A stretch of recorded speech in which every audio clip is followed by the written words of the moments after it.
Welcome back to Peer and Peer, powered by Content Studio. I'm your host Anhad, and thank you so much for tuning in again. Today we have a very special and unique guest. He's a professional race car driver who's won several awards and podiums in India. Meet the future Formula One racer, Divy Nandan. Hi, thank you for having me. So, how are you doing? What's up? Nothing much these days. Just focusing on some fitness and busy doing sim racing and stuff. That's super good. What's sim racing? Sim racing is basically doing the virtual thing, what instead of the real thing. So, wait, you are an Formula 3 driver, that's correct? Yes. So, just for the viewers who have no idea what F2, F3, F1 are, can you just give a quick explanation for that? Yeah. So F1 is obviously the pinnacle of motorsports. It's the fastest thing out there, and F2 and F3 are basically the ladder to F1. Mm-hmm. So you can just understand how F2 is like a lower level series, but then F3 is even a basic one, and then F4 is the sort of baseline. But Okay. even F4 is a very big jump for kids, especially because kids are coming into the sport. So there is something called karting for them, and that's how I started my career. Okay, so like go-karting or is it like Exactly. okay, got it. And okay, so what's your favorite like F1 team? I would say my favorite team was Red Bull, but as of now, I'm just loving the drama, so I'm not supporting anyone in general. No, I love Ferrari. I'm a diehard Ferrari fan member. I used to watch as a kid all the time. How is it like, having so many heartbreaks? It's okay, but at least when they win, it's like, thank God. A little bit rewarding, yeah. Exactly. So are you in college or have you graduated? I just graduated. Congratulations. Thanks. So balancing school with a demanding career is tough already. So how did you manage your education with your racing commitments? In school, it was pretty hard because they didn't really recognize it as a sport back then. They thought I was just doing it for fun. So back then it was a bit tough getting to, ask them for attendance and stuff like that. When were you in school? So when you graduate from school? Which year? 2021. Okay. So once I went to college, I joined a specific course which I had to, hunt around. And I joined a specific course called BBA Sports Management, which actually helped me get attendance through a lot of, competitions. And, I just had to just submit few documents. And, the teachers were also pretty supportive. So in college, it was pretty easy and managed through. Yeah. Yeah, that's what I feel. Like in college, it's people express themselves more. There's more creativity in college compared to Exactly. school. And obviously, like, F1 is only recently getting a bigger audience. So, they, again, like you said, it wasn't such a big audience when you were in school. No, fair enough. I think F1 has just grown in like the past 2-3 years, like exponentially in India. Back then, when I was in school, it was not that big of a deal. I mean, Mhm. yeah, he's just doing some other Yeah. sport back then. Yeah. Yeah. So, okay, so a question for you. So, what would you change about the Formula One industry? For about the Formula One industry, I think the money is a very big problem, and if you want to do athletics or something, it's just like an accessible sport. You just need to get some basic equipment and do a lot of training. Yes, but for motorsport, even for you to be able to do training, it's heavily taxing on you. Like Mhm. I don't know if I should share the specific details about the money or not, but uh, one day of testing itself, it's very expensive. So The testing of like the car? yeah. So Okay. what you do is you take part in the championship later on, but you test the car before, like you do any sort of athletic training as well. You test yourself out, you keep practicing. So that's what we do, and we call that thing as testing. Okay. Yeah. So, so the money part is just in the testing? So, like, it's just like you're doing practice, basically. Yeah. But in general, like, let's say if I give you a quote of a F3 championship, it's absolutely bonkers because, F3 championship costs around 2 to 3 million with euros, that too. That means like about 20 to 30 crores. Yeah, that's a lot. So, Yeah. do you feel like it's more based on talent or money? Or both? Actually, it's both. I mean, if you have talent, you can secure sponsorship very quickly, but it's not that easy in India because of the money, the amount of money that you need.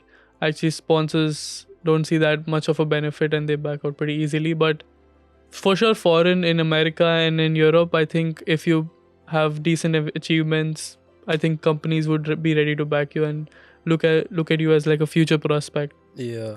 But Yeah. So yeah, basically, so that's what you're talking about is like a sort of personal brand, which I also feel. So I'm an actor, so I've realized in recent years. So I study in Los Angeles. So over there, having a personal brand, and especially on social media, having a social media presence, a personal brand, having followers is so. It's like a it's like a basic thing now for you, because if you all the networking events, for example, you have to have a certain amount of followers to even be considered to be invited. Or even I've been at a few auditions and they're like, oh, how many followers do you have on Instagram? Which I feel is absolutely ridiculous, because your social media following should not really rely on how you are talented as a person. So do you feel like it's the same for your field? Because that's a like, and do you plan on working on building, if it is, that's a as pretty good yeah, question, to be honest. And I think because personally I'm not that big of a social media person, and but I have to work a lot on social media to be posting stuff here and there every time to engage my audience. And at the end of the day, it's business for the sponsors. So if they don't see any return from my following, from the championship that I run, that if they are not able to receive any following, there's no point sponsoring me. And I think that overhinders the fact a lot that talented drivers do get missed out on this part. yeah, that's like really sad, because there's so many ways people can even get followers, I feel like, on Instagram. It's Yeah, just that the followers shouldn't really, the amount of followers you have should not really reflect you as a person, or you as a brand, or your talent. absolutely.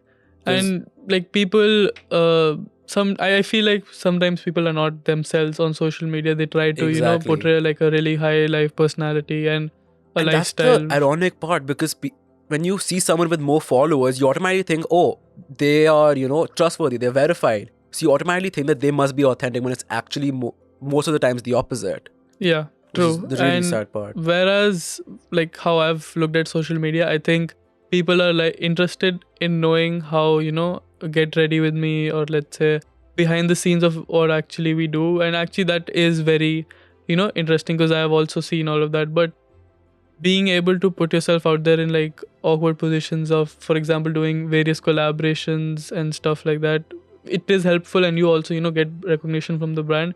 But you create content which is sometimes not really authentic to your own personality, which I think is a little bit of a downside from social media point. Yeah.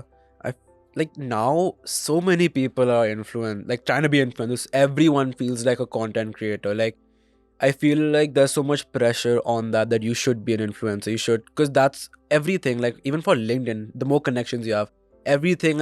It's just now you have to have that. Yeah, So I it's become think like a normal for us, especially our generation. yeah, Like having that following, having that engagement with you as a person, as a brand.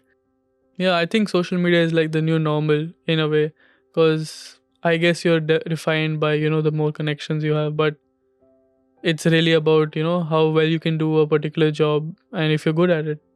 Exactly. Yeah. I agree with that. So about F1, so India has a huge audience, like I said, and like you said, for F1, especially in recent years. But why do we not have any racing tracks or racing courses or Indian racers on in the mainstream media? Again, because of the money issue, we do have tracks in India. It's not that we completely don't have anything. And that's why India hosted a F1 race from 2011 to 2013 as well. So we do have the facilities, but through government issue, tax issue, and this sport being purely expensive, it's just very hard for people like me and other normal Indians to grow up through the ranks. And if you're really privileged, yeah, for sure you can start your journey in abroad as soon as possible, and make it to F1, get the F1 teams to sponsor you or look after you. But in India, again, just because of the money part, it's just really hard. And the good thing is right now is that there is awareness, there is growth. Hmm. So you can see more Indian drivers abroad now racing. Yeah, Hope so. Like I hope that I'm there as well soon.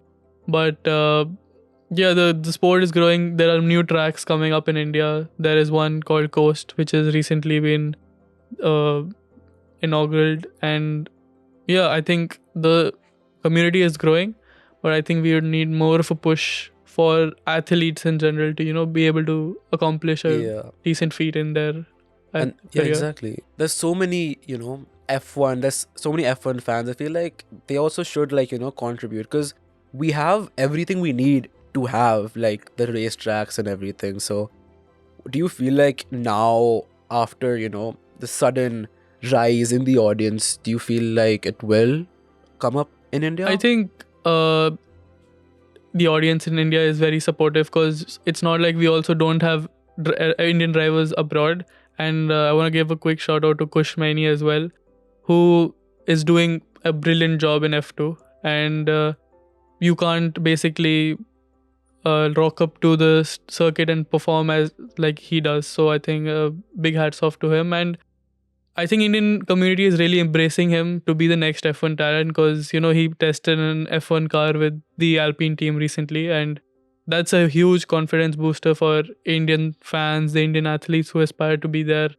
So I think as India is growing, I think we'll start to see more F1 generated shout everywhere. Fingers crossed, Yeah. because I love F1. I'm a huge F1 fan.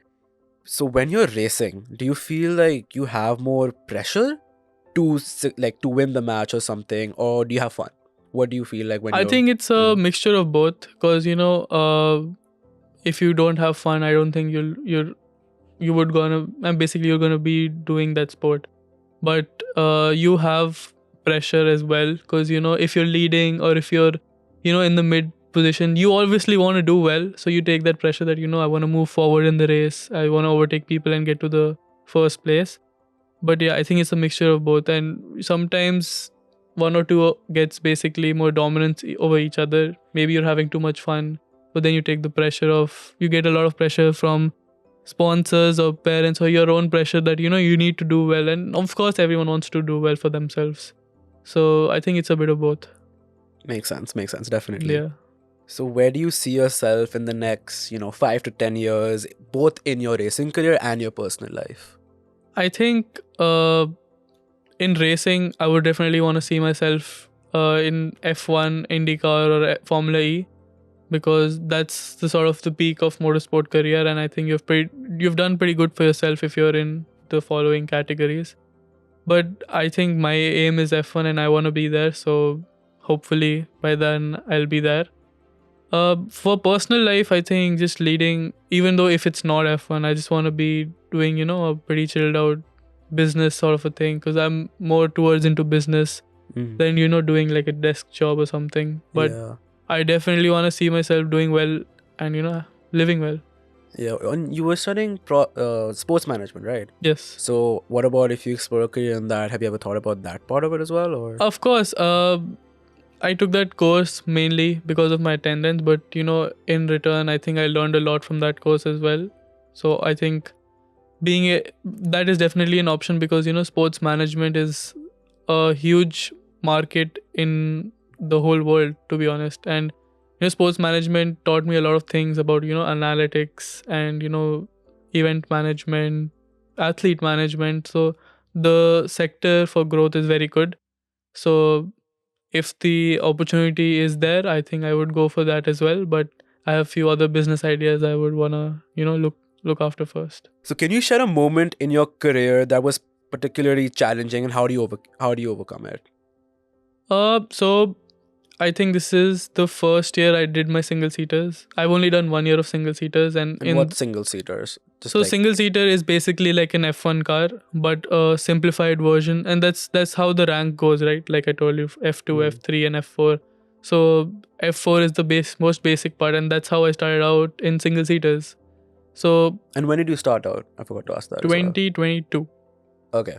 So towards the end of 2022, I started out with my single seater racing, and the issue that time was that I jumped in mid season. So whereas everyone else of my competitors were known to the car, they had they know how the limit is. I was just starting out from karting to this huge ass monster on a very big track where it's very hard to find out the limits of a new machinery, which is like twice the size of a kart, sorry. But I think that was a pretty tough moment in my life because the following rounds were pre-taxing on me. And there are some times you don't believe in yourself and your skill, Yeah, but it takes a toll on you. it definitely does. And you know regrouping myself, I think, was the biggest learning of my, because there were a few moments in the championship where I was trying to do everything right and focusing on the wrong thing. But once I started calm myself down, focused on bit by bit, I think the improvement was very drastic. And I would say that my improvement in the initial stages were also good, but when it got really challenging, I sort of hindered my progress through variables, x variables and all.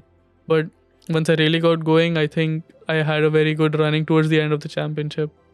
But then the season sort of ended, and then I wanted to do international immediately, because there was a lot of potential that was yet to be unlocked from my side. So I tried going international, but the issue there, even there, was that over there, if these people had more track time than me, then I had even less. The Indian drivers who had more track time, the European guys had even more.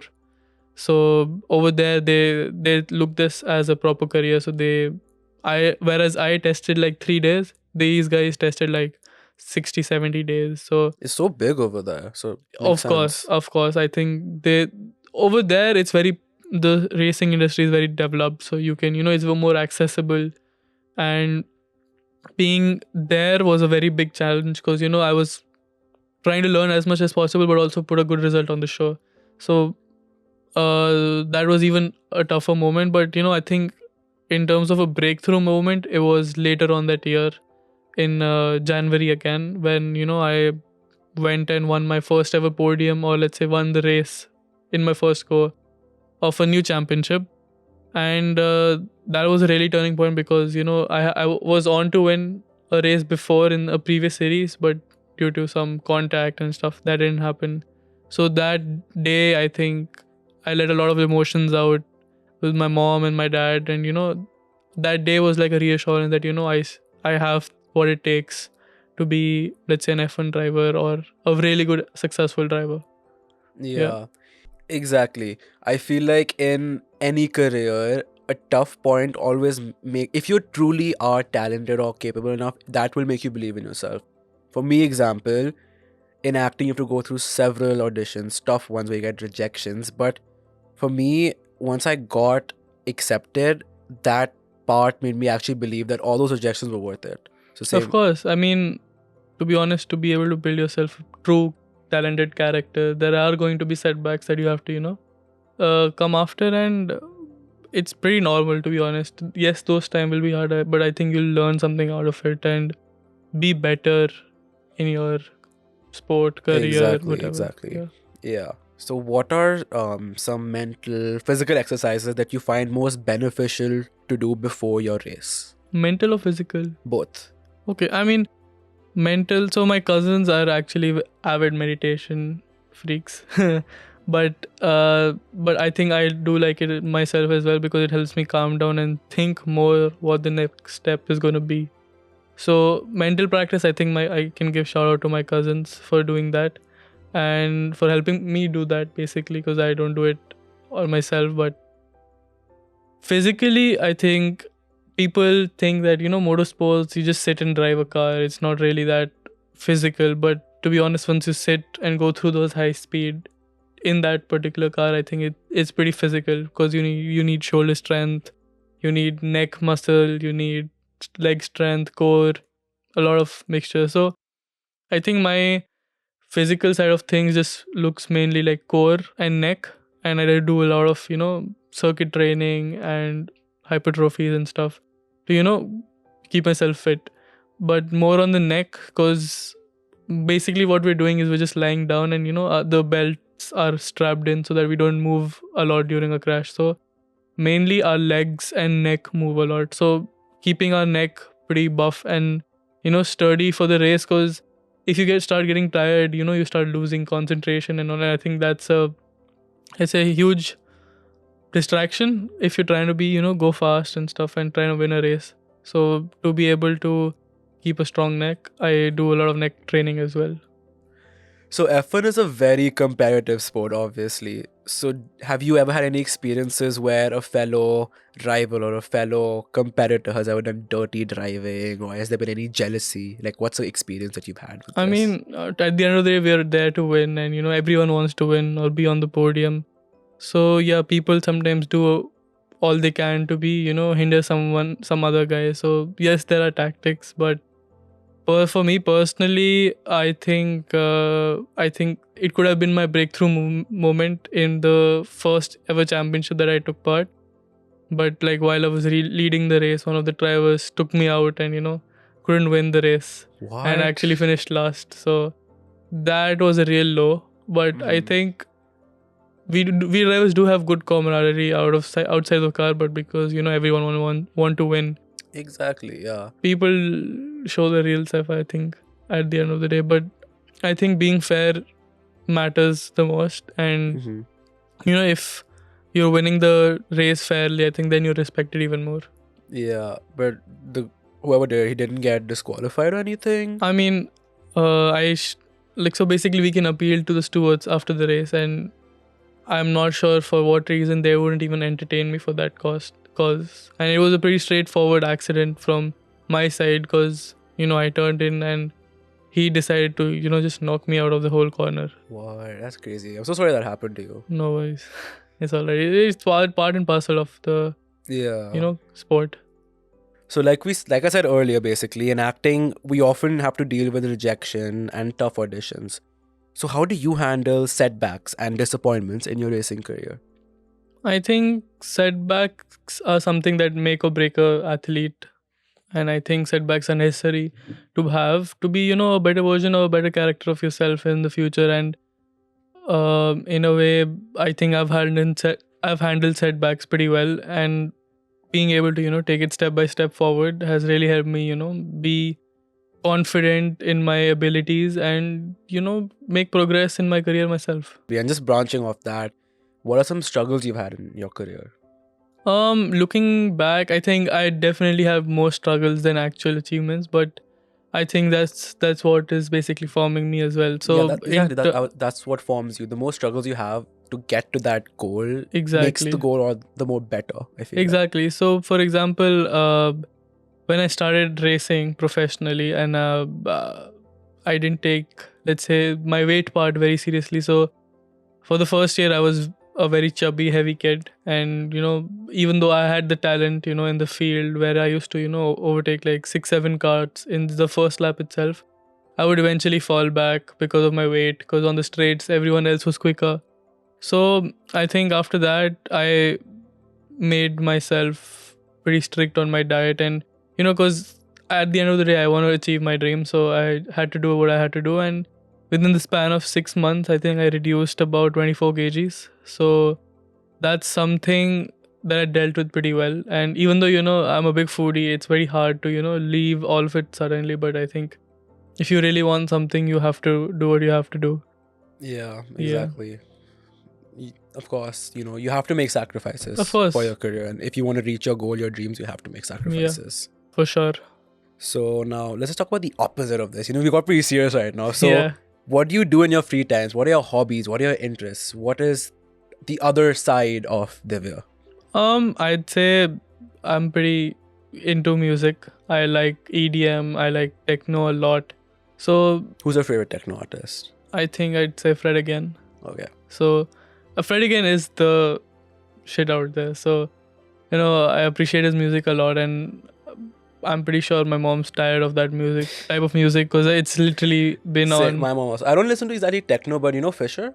Yeah. So I listen to some of that music, and my mom does not like it. But my dad Yeah. loves it. So that's like, sort yeah. of like a thing. It has a give or takes, but apart from music, like I told you, I'm really into sim racing. I pretty much doing sim racing all the time if I can. But I like to get out, play football as well with my friends, and a little bit of squash here and there. And of course, other than that, I'm a gamer as well, so I'm pretty competitive at it, Call of Duty, Fortnite and stuff. Oh, Fortnite! I haven't played that in so long. Yeah, I mean, people frown upon that game, but I think it's a really good game to, just have fun with friends, I guess. Exactly, yeah. Yeah. And so your simulation, right? So is that how you practice for your races, or is there some other way you I'd say practice? so. Before this, I had a pretty basic setup, and even though that still helped me a lot, I recently upgraded to like a new heavy duty system, and I think that equipment has definitely made a difference, and I think it's just stepping up my skills even more from here. Yeah, I feel like that again is like, the money aspect, where for this sport, unfortunately, there is this strain, this like, Of you have course, like, again, that's a bit unfair though, because talent and I guess so. Yeah. I mean, like, even my rivals, let's say, I mean, one of my, let's say, rivals, he is talented than me. I think he is faster also. I can obviously beat him sometimes, but looking at how even himself as an athlete is not able to progress out of India is a little bit sad for this Yeah. sport in India for sure. But I think if we have real awareness about the sport, and if government steps in and start helping us a little bit, it doesn't need to be the full amount of support, but even a small Yeah. little amount of help, for example, taking care of our travels, being a government sponsored athlete, I think that's something that really shows a proving point on your CV. Mm-hmm. And any help is a help, to be Exactly, honest. and there's so much potential. Of course, Like and F1 is such an amazing sport. Like it has all the potential, but unfortunately, it's wasted. Talent and the potential in yeah. India. So I mean, I believe in that, if that every athlete should have a chance to prove himself or herself, Mhm. and really get a fair shot at it. Otherwise, to be honest, wasting talent is not the best opportunity, to be honest. Yeah, that's just super sad, and Yeah. definitely. But that's all right. I think you need to take risk also in your career. Mhm. Putting yourself out there is also very important, and And if you hopefully there'll be change soon. yeah, exactly, and that's all you can hope for. Even I am trying, I've tried I've tried to reach out to a lot of companies, and try to pitch them differently about how we go about sponsorship benefits and what we can actually give them back.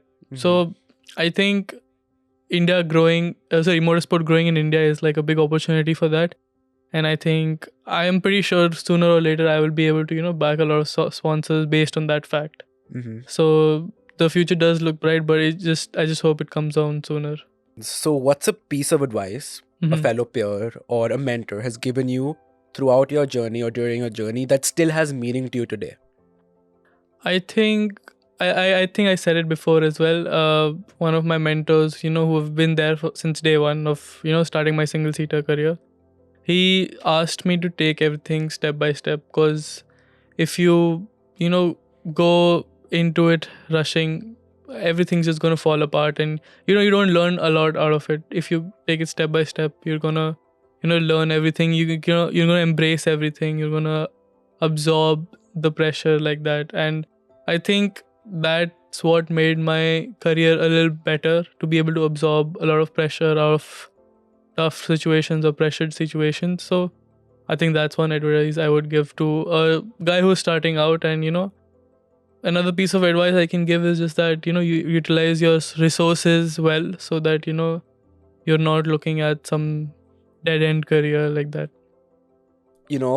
Of course, in your career, there's a lot of challenges, a lot of struggles. So, how do you feel like, for example, this podcast could help you or future athletes in this career? I think this podcast is very knowledgeable for other people who are looking out to start, and how it feels like to be as a racing driver, and what are the difficulties, what are the channels, and obviously it'll help me as well reach out to more people, tell my story of how I really wanted to want myself to be a F1 driver soon. And I think if people can step in and start sponsoring people like me, or me, please.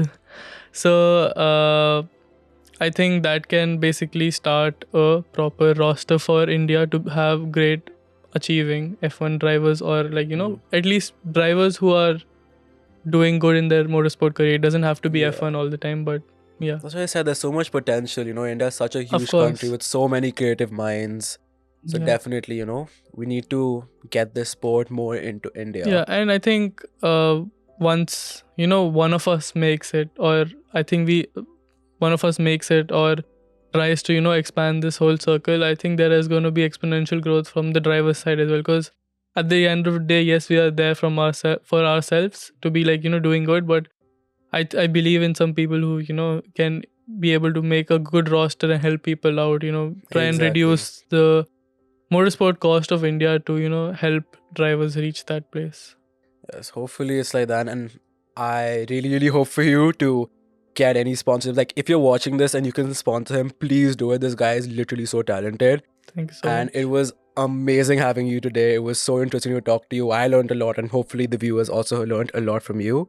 And is there anything you want to say? I just say that follow my story and follow me on all social media channels as well, and help my story get to other potential sponsors or people out there who can support me and bring following so that I can step up to F1. Thank you so Exactly. much. Thank you so much, guys. Thank you so much for tuning into today's episode, and we will see you in the next episode. Thank you.